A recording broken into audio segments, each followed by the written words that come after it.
Well, we move into a time of sharing, and our ways of the week are culture statements within our church that we believe defines who we want to be, who we are in some ways, and they're a constant reminder for us. And so we've decided to, as we go through this now on our 15th round of doing the ways and reminding ourselves each week, we are inviting members of our congregation and church to come up and to share a little bit about how the way for a particular week speaks to them. So this week, we'd like to welcome a friend and a member of our congregation who is an ordained pastor, Reverend Kathy Eagles. She's preached here before. She leads on Wednesday evenings with the Centering Prayer Group, and I am so grateful for Kathy and for her leadership.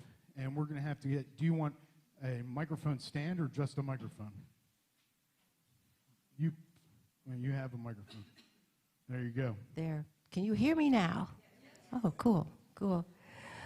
One of the things about community is showing each other how we love one another.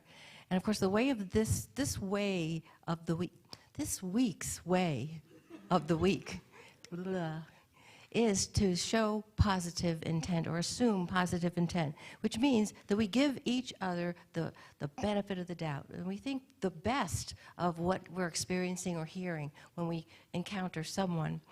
And so I came up with this example, and this may be close to home. This is not my husband, he said. This is not my husband. A husband goes to Costco to buy groceries, and he spots this women's top that he really likes, so he buys it for his wife.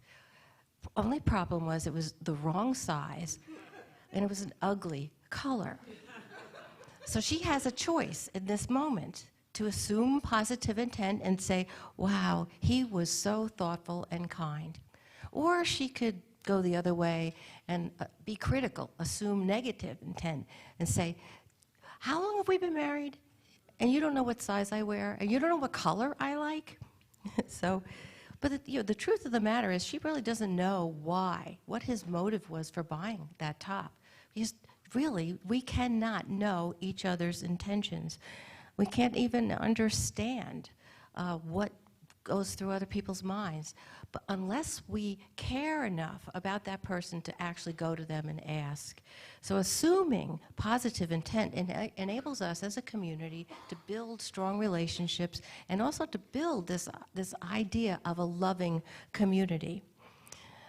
Now I know that assuming negative intent can be damaging. And I know I've personally experienced that in my life when something I did or said offended someone I know. And she assumed that there was a negative intent behind it. And then she shared it with other people. And when I found out what was being said about what I did or why I did it, not only was I upset because I was misunderstood, but I felt betrayed. And I was very, very hurt. How different that whole thing would have been if she had come to me and said, why did you do that? Why did you say that? And then choose to love me regardless. So if we're honest with ourselves, if I look inside of my own heart, my intentions are not always pure. My actions are not always right. But I would love you to accept me as I am and assume that I have a positive intent. And if you don't know what I've done or don't understand it, come to me, ask me, why did you do that? Why did you say that? And then cover me with the same grace that Jesus has covered you, and help me to love you and to love one another. Amen.